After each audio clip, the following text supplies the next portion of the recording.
The following program was provided by an independent producer solely responsible for its content. The opinions expressed do not necessarily represent the views of this station, its staff, board of directors, or underwriters. Don't adjust your screen. There is nothing wrong.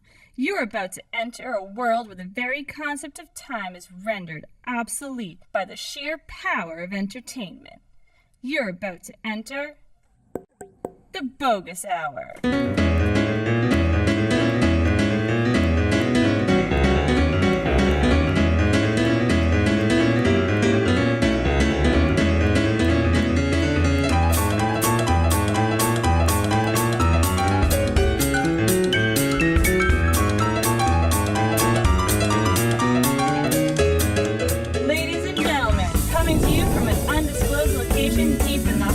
Game City, the host of the Boggis Hour, Greg Boggis.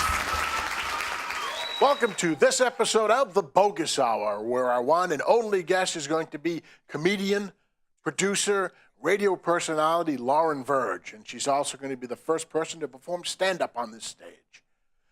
Ladies and gentlemen, welcome Lauren Verge. So here we are with my good friend Lauren Verge. Hello, my friend. Stand-up comedian, producer, lady about town, radio. Got a lot of balls in the air. You do have a lot of juggling going on. Juggling, that's what I meant. Juggling. So let's begin with who you are and where you came from. Just asked you where you're from, and you told me. I grew up on the Lower Eastern Shore, as we call it, which is Delaware, Maryland crab area. Country? It is very much crab country. All about that. So you grew up in Delaware? I did. I was, I lived there for probably about 10 years, first 10 years of my life, and then I moved to Long Island. Oh, okay. And went to high school in Long Island. Oh, and so you're a city kid. I was, yeah, kind of. It was urban sprawl, North Shore, Long Island. Right. And had a great time. Got in radio there. That was where I first started doing radio. In school or after school? No, I was about 20, I think. Yeah. I was an intern at a radio station, and it was a big station What were the call down numbers? It was WBAB in Babylon, Long Island. Babylon. They're still there, Oh, and no they kidding. were like the big rock station. And it was the most fun job. And when I was 20 years old, I'm running around to Madison Square Garden, meeting like David Bowie, and like people would just, you'd open the door and there would be rock stars. And and radio was pretty fun back then. really fun. And yeah. it's It was a lot like really, BCN in Boston, kind of around it's gotten that really time. like you slimmed down and corporatized now. Back then it seemed like there was a lot of like freewheeling good times. Yeah, it was fun, and it was fun for everybody. There were a lot of, I was into rock radio, that was kind of my thing, but I also did some adult contemporary. I did several formats, but I was in radio for about 17 years. Wow, so that was a long time of your life. Yeah. What did you like best about radio? Well, I did morning shows, so I loved it because it was comedy writing every single day. Your jokes you can only use once, or maybe twice if you were lucky. Yeah, sure. You could do a joke at 6 a.m. and then at 9 a.m. because you had a whole different audience. But the next day, it's the same people Done. listening. It's all topical humor. Heard that joke before. Right, Move on. Exactly. And Write something new. It combined everything I liked. I was really into music. I was really into writing. I was really into fun and funny.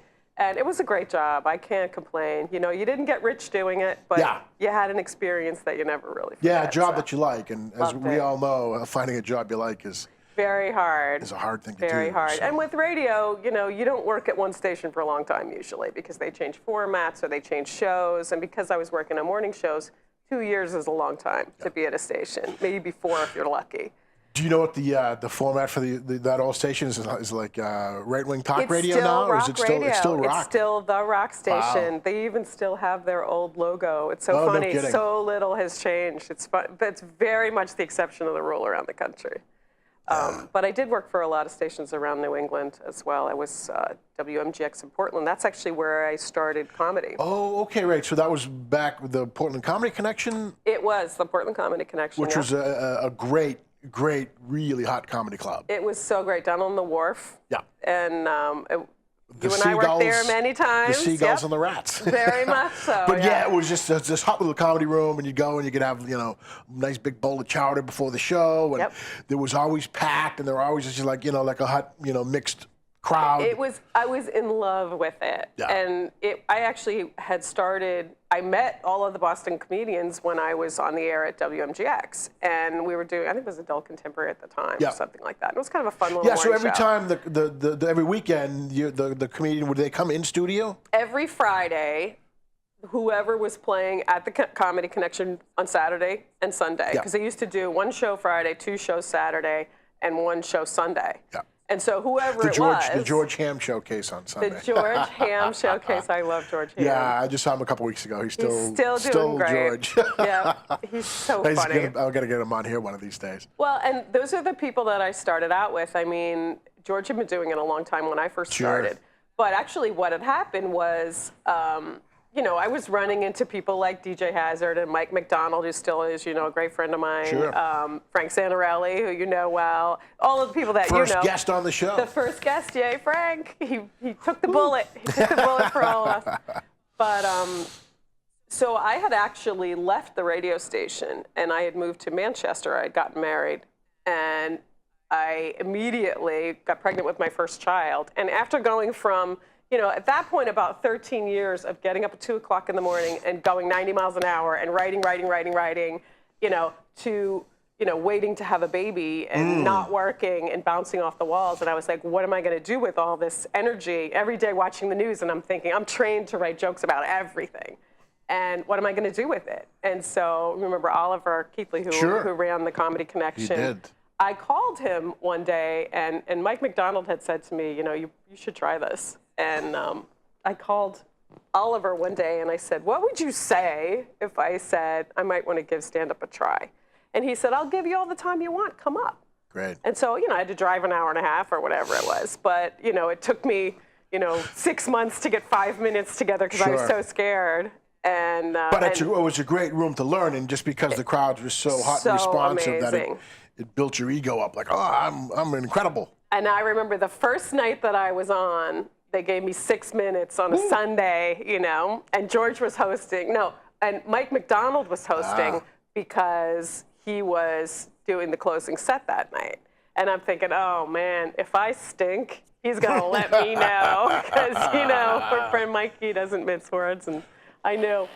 And so when I came off stage, and I think I went over, and I'd made every rookie mistake in the world, and he grabbed my hand and he said, funny. And I was like, yes. Win. And then he took me in the back of the room, and he's like, all right, stay out of the back of the room. Don't listen to rumors about other people. Work for this guy. Write 5 minutes a day. And he gave me the rules. And he really helped me through the whole thing. So we're still great friends. So awesome. Yeah, it's nice when somebody who's really seasoned kind of takes you under their wing and tells you how not to be a total moron. And all of his advice still holds today. And I've given it to a lot of other people, some of whom listen and some who don't.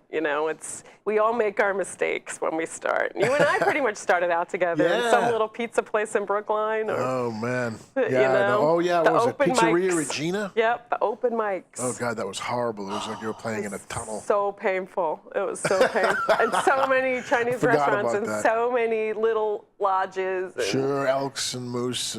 But it's so much fun. Yeah. And I was, by the time that I really started to get paid to do comedy, I had 2 kids under the age of 3. So I was kind of doing that at the same time I was raising a family. And then about 4 years into it, there was one of these big giant cattle calls from HBO, and I actually came in first. Hey. And it was a miracle and a fluke. And what was I think we'd all been drinking an awful lot. What was the show they were pitching for? It was actually for the Aspen Comedy Festival. Oh, okay, yeah, sure. It was, I think, 98, I think. And, it's one of those where you're there all day. I left my husband home with the kids, and I'm like, I'm sorry, honey, I just got to have one day. And we were there all day, and there was like 145 comics. Where was the audition? It was at the Comedy Connection in Faneuil Hall. Oh, okay, which was a great. Yeah, and we were just all hanging out. Everybody was all my friends from comedy. And we were, drinking beer all afternoon, and everybody's waiting for their turn. I think I was like 125th. And how long of a set? 2 minutes. 2 minutes. In front of all of these people from the comedy festival, which was the comedy festival aside from Just for Laughs, which is of course the one in playing in Montreal. front of that kind of a crowd is very difficult because there's a bunch of people that are analyzing you for your, not necessarily, you know, there to laugh. They're just looking at you for your style and your presentation. And after you've done so many of them, you just really don't care. You go, nobody ever gets picked. Nobody ever goes anywhere with these. Because a lot of times they look at everybody and then they leave town. It's producers and industry people. And they're just check a scouting. box, You know, move and sometimes along. they go, yep, nothing in Boston this time. And you're like, okay, bye. The first couple you do, you're like, this could be my big break. After that, you're like, yeah, forget it, whatever. And so that was kind of a night like that. And so they did the first 145 or something from like 11 in the morning until 4 in the afternoon. And it was just one afternoon. Some of them had never been on stage before. Some were, you know, super pros, Sure. you know, local and from New York. People traveled to get there. So just a ton of comics. And it just went on and on and on and on and on. So we're sitting in the back and yucking it up and, you know. And I think I was in the ladies' room and I came out and somebody said, Verge, you made the cut. And I was like, shut up. I didn't even believe it. And so when I came out, the manager said to me, yeah, I think they did call your name. And I was like, what? And so they said, you have to come back at 7 o'clock. Well, I thought I was going to be home with my kids by 7 o'clock. So I had to call the husband, hello, can you please, you know, take care of everything? And he was like, all right, fine. So then I was last in the second cut. So I was like 14th. So I was there the whole day and the whole night, and the final cut was at like 11 o'clock at night, and when they called my name, someone just pulled me off the stage and went, "We're going to do radio," and the guy from the festival threw me in a car, and I went and did RKO radio with Ty, who is later my partner. That guy Ty, you know him. Yeah. And he and that was I when worked you were doing together radio in later Boston. at WZLX. And so it was funny how we all sort of traveled in the same circles. And I just remember it being really surreal. I'm like, you know, what? And then they took me to, they took one person from each city, 10 cities, and then they took us all to Caroline's in New York, and we did an industry showcase there. And they didn't pick anybody, and nobody got anything. But yeah, it was really fun. Yes. I got management, and I started doing clubs in LA, and you know, but I had 2 little kids, so there was really only so much I could do. That so, limits your scope of, you know, I was very lucky travel though. and- Yeah, I was very fortunate because they, you know, the person that I was working with would set up the sets for me, so I could go out to LA and just go and do like the Ice House and the Improv and some of the bigger clubs, not have to go through what a lot of people had to get in there and then fly home. So it was really, really fun. But I kind of wasn't at a point in my life where I could really pursue Take it advantage so of that. much, right? Yeah, right. So I, you know. Yeah, I think that's one of the tough things. That sometimes it's like the industry's ready for you and you're not ready for it. Right. And if those, you know, lines don't cross, Exactly. and it's just like, it's a fleeting moment. Exactly. Well, and I remember when you and I were working and doing work with, we would go and do a lot of commercial work, like at New England Models Group. You were Yes. doing a lot of commercials back then. Yeah, back then. I know I got my first audition, my first commercial. I auditioned and nailed it, and then got a whole bunch. And then I just remember seeing you on TV like all the time, and I was like, hey, I know him. It was really fun. Yeah. It was fun. And Which reminds me, there was just a commercial last night on the local channel with our comedian friend Joe Yannetti. Yeah. He did a commercial. also for, on the ZLX show. Yeah. Oh, that's right. Mm-hmm. Right. Yeah, I want to Joey. actually talk about that. But yeah, he was in a commercial. He fought cancer and won, and he talked about the medical treatment he Dana-Farber, got. right? Dana-Farber, yeah. So the radio show at ZLX, that was like very comedy heavy, very Boston comedy heavy. You worked with, of course, Boston comedy legend Stephen Sweeney, young man named Stephen Sweeney. Yeah, sort of funny. Yeah, he's still around. He's still a funny dude, man. He's so funny. And the fun thing about that show was that every comic came on that show. Every national headliner came on that show. Every week, whoever was playing in Boston at, you know, the Wilbur or the Comedy Connection, you know, and I got to meet a lot of people, some of whom aren't around anymore. It was a real, you know, privilege, like Robert Schimmel. Oh, yeah, sure. And, you know, Bobby Slayton. There were a lot of, plus all the great, you know, Boston comics and New York comics that would come up. Yeah, and there's so a lot of great guys. It really expands gals. your circle, you know. And we went to Comics Come Home, which was a privilege, you know, to be backstage and, you know, see how all the inner workings of that with Dennis Leary and those guys. And, you know, I felt very lucky to be part of it. You know, it's one of those things you never forget. Yeah, it's a pretty exclusive. I don't want to call it a club, but it's an exclusive group of people. And when you get to kind of be a window into that, it's a pretty shrink your awesome universe. It thing. keeps you humble, that's for sure. Yeah, because there's some seriously funny They people. are seriously funny. And, you know, there were some wild things that happened in that room, I can tell you, and around that. And how many years did you do that for? I was there almost 3 years, I think it was. My second day. And that was morning drive time. Yeah, my second day was 9/11. Oh gosh. So my second day on the job, I was news director, Oh, and we were doing that was in a comedy skyscraper, news. right? That's in the top of 26th floor, I think it was, you know? boy. And so the second day on the job, the world blows up. Wow. And I remember standing in that skyscraper where the bombers had just come from, and we're watching it on TV, and the World Trade Center's blowing up. Yeah. And we're in a skyscraper right where they left. So boy. we were just really not sure we were not going to be next. That's I just remember freaky. looking out the window and our boss saying, anybody who's not comfortable can go home. And we were all like out of there like a shot. I just ran home. But, Wow, that's pretty. Yeah, that was like a, I don't know, I don't want to call it a crisis of confidence, but it was an interesting time for entertainment, especially comedy. Yeah. I think there was a several week window where had to be a so bunch careful. of places, you know, just didn't do shows, and then I think it was when Letterman finally, you know, talked about it and you know, addressed it, and it seemed like that kind of opened the door back I think up. so. They're like, we still have to laugh, and we still and I remember going to New York, and we went down there a few times as part of the show. Yeah. And, you know, it was a sad, sad place. But Yeah, there it was was so pretty much heavy. love there, though. Like, everyone was so happy. If you walked into a shop, people are like, thank you for coming in and supporting our business. Sure. Like, because there were a lot of people who left. Yeah, well, you know, and it also put a lot of things into perspective. You know, for me, just trivial things about getting pissed off in traffic or something like that. Like, Yeah, really, true. that's just a lot of energy that's true. not necessary. That's A lot of wasted energy for because some knucklehead is a poor driver. I just remember being on the streets of New York, and everyone was loving the first responders, you know, the cops and the firemen or whatever. And I was in front of kind of the area where the big hole was, you know, and this was probably a month after.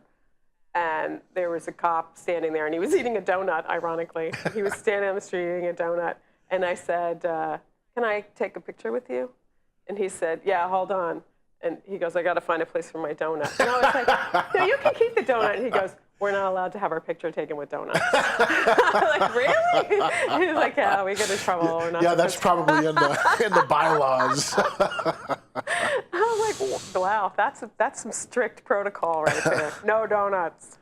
So there was something else I wanted to ask you about was TED Talks. Oh, yeah. Yeah, so what can you tell me? Well, I can tell you a few things. I hosted a TEDx recently, and I'm all about the TED Talks. I think they're great. I think they're world changers, and I hosted one up in Manchester called TEDx Amoskeag Milliard a little while ago. And so I assume that was held in one of the Milliard it buildings. was at the Amoskeag Milliard, yeah. You don't miss a trick there, buddy. This bogus guy. Not only does he run his own show, but he's got a pretty sharp mind. Yeah, so that was fun. And how many speakers are usually at those events? it's usually 6 or 7, and there's usually some musical talent as well. And it's an offshoot of TED. And you're familiar with TED? Technology, education, design. Most people, I think has the most hits ever of any site. Of any particular thing, right? Yeah. Because they've done them literally all over the world, and with every imaginable speaker that you can imagine. And that's kind of that gives you a lot of gravitas if you're a speaker to be part of TED. And anyone can be a TED speaker. It's 18 minutes long. That's it. That's how all long. you get. You get And 18 minutes. do people pitch their thing, or they approach? They Is it a do. variety You can send a video if you want to be a part of TED, or you can also produce your own in your city. And so that was how they got involved with me, because after 3 years over at ZLX, And you said ended up. you were morning drive. Yeah. And so you had to go to Boston. So what time are you in bed, and what time are you up by? Oh, I was in bed by 8 o'clock, probably. yeah, And, so that's- you have your alarm across the room because it's too easy to go back to sleep at about 2:30 in the morning, right? And I was there until 2004, and then I did a couple of years at a station in southern New Hampshire. I was doing mornings for the Manchester Radio Group up in Manchester. Yeah. And I was there for 2 years, and things were starting to slide. You know, there wasn't a lot of money in it anymore. There wasn't a lot of sort of job security. Not that there ever really was, but right. But yeah, it seems like it's gotten progressively worse because it's. And in the meantime, I was producing a lot of comedy shows around it, and I know you do this too. Yeah. You know, we get a room in a hotel or something like that. I mean, a function room, not a hotel room. I haven't come to that yet. A hotel room. It's a little late, I guess. Booking you in room 38, lady. Yeah, you're gonna laugh and some other stuff too. Just pay on your way out. But I'm not used to booking comedy on Craigslist. right, you know, when the economy crashes, you gotta do what you gotta do. Who's the opener? Who books that game? And what's the closing bit? That's it. So. Too funny. So I had been booking a lot of stuff, and I really was looking to get kind of out of the business. And I started working radio, for you're talking. Yeah, it was pretty much over. And so I saw a job opportunity for a booking agent for a lecture bureau down in Cambridge.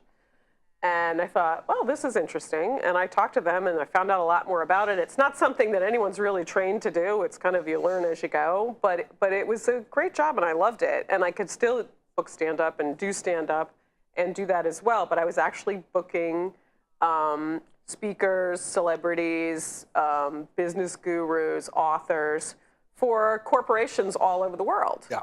So you learned a little bit about a lot of things. Right. And that's what kind of led me into the TED situation. So I was doing that for a few years, and I worked for several different companies, 2 different agencies in Massachusetts. And I really enjoyed it a lot. I enjoyed the work more than I enjoyed kind of the business, because it's agent work, and, you know, it's tough. You have to be really tough, and you have to be really great at your job. And even when you it's all about coordination and timing. And there's a lot of competition. There's people undercutting each other. It's kind of like the entertainment business, where the agent part is the tough part. Yeah. It's getting the bookings for the right amount of money and the right contracts, contract brokering. You know, you will learn a lot about contract work. And so that's not the fun part. The fun part is just meeting all of the people and working with a lot of high-profile people and learning your way around. Yeah. And so I really enjoyed that. And that led me to a lot of our speakers were training to do TED videos. And so I really got to know the inner workings of being a successful speaker, being a high-profile speaker, and I started to coach. Yeah, so I started to coach, and I actually had some high-profile clients that I was coaching them on the TED regulations, how to get in, and you know, and I was also coaching them just to take their speaking to the next level. And I really liked that work a lot. I liked teaching. I found comedy came in really handy. You know, you can kind of help people be a little more entertaining. And I really enjoyed it. So ever since then, I've been doing coaching work for all kinds of speakers, and I really like it a lot. Awesome. Yeah. So in under a minute, best show. I got to go with what I remember of the HBO Aspen show. Yeah. So you talked about that. Worst show. I love that. Worst show. That one I did for you the other night.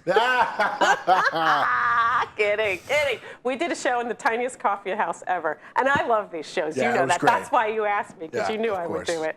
But it was a down and dirty little show. I think there were 20 people in there. It was hot. You know, there was a baby crying. No, 3-month-old at a comedy show. Awesome. And I did jokes just for her. Youngest audience member ever. And then the most unusual.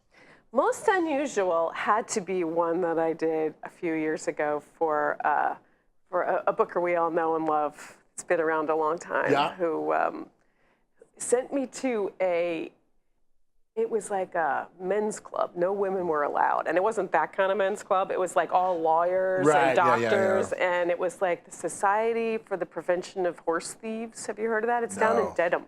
Oh, man. And it's this, no women allowed. And he books me to perform for them.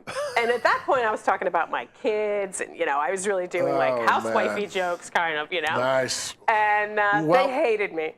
And there was a guy in the second row that looked at me the whole time I was talking and went like this. Oh. And I'm like, really, dude? Right in front of me? And he's like, and I'm like, I did my set and I left. And then I called the booker and I said, what were you thinking? And he said, hey, it's a paycheck. And I'm like, Well, send me the money. That's the War Show. Thank you very much, Lauren Thank Verge. you so much. And we'll have you on again. Always great to and see you. Looking forward to seeing you around town. So how are you? I'm just going to tell you a little about myself. I've been divorced 3 times. Most people say I've been married 3 times. I like to cut right to the happy part. Finally, I just married the lawyer and cut out the middleman. So now I'm single and middle-aged, which is such a joy and a pleasure, particularly in this area of New England. I tried the Match.com. Do you know who's on Match.com? All the ones that they threw back and the ones they never wanted in the first place. That's, when you hit this point in life, that's pretty much what you get. It's kind of the scratch and dent of dating. I don't know why women think we have to be married to be happy anyway. I mean, I think it's because we all have the same mother. And she says that thing to you about the cow. You know what I mean? Well, women know this. Men have no idea, because your fathers never say stupid things like that to you. Every woman's heard this from her mother. Why should he buy the cow when he can get the milk for free? One day I just snapped. I'm like, look, Ma, the cow doesn't want to be bought, all right? She just wants to get milked on the weekends. That's it. Crazy. But I do have 2 teenagers now, which means I don't really care if you laugh or not. I'm just happy to be out of the house. So. I have a teenage daughter. She says I'm nosy. Can you believe it? Well, she doesn't actually come out and say it. She just keeps yakking about it in her diary. One day I just wrote in there, no, I'm not. But you want your kids to be like you, don't you? Everybody knows that. You want your kids to be like you. I have a friend who's a doctor, and is a woman doctor, and we were taking her daughter to preschool one day, and her 4-year-old's in the back seat, and she's wearing her mother's stethoscope. And she leans over to me, she says, look, look, look. She wants to be a doctor just like Mommy. The kid picks up the stethoscope and says, welcome to McDonald's, may I take your order? I laughed myself to death. I watch a lot of TV. You notice all those drug commercials on television now? Is it me, or is some of that stuff just like not even a disease? And they tell you that you need the drug, and then they say, ask your doctor, and then they scare the heck out of you with the side effects. I saw one. I'm like, this isn't a disease. It's for social phobia. If you have anxiety in a room full of strangers, take this pill. One of the side effects, sudden explosive diarrhea. I'm not a doctor, but I'm pretty sure if you already have anxiety in a room full of strangers, soiling yourself in front of them is probably not the best therapy for you. If you or someone you know would like to be a guest on The Boggis Hour, email us here at theboggishour@gmail.com. The preceding program was provided by an independent producer solely responsible for its content. The opinions expressed do not necessarily represent the views of this station, its staff, board of directors, or underwriters.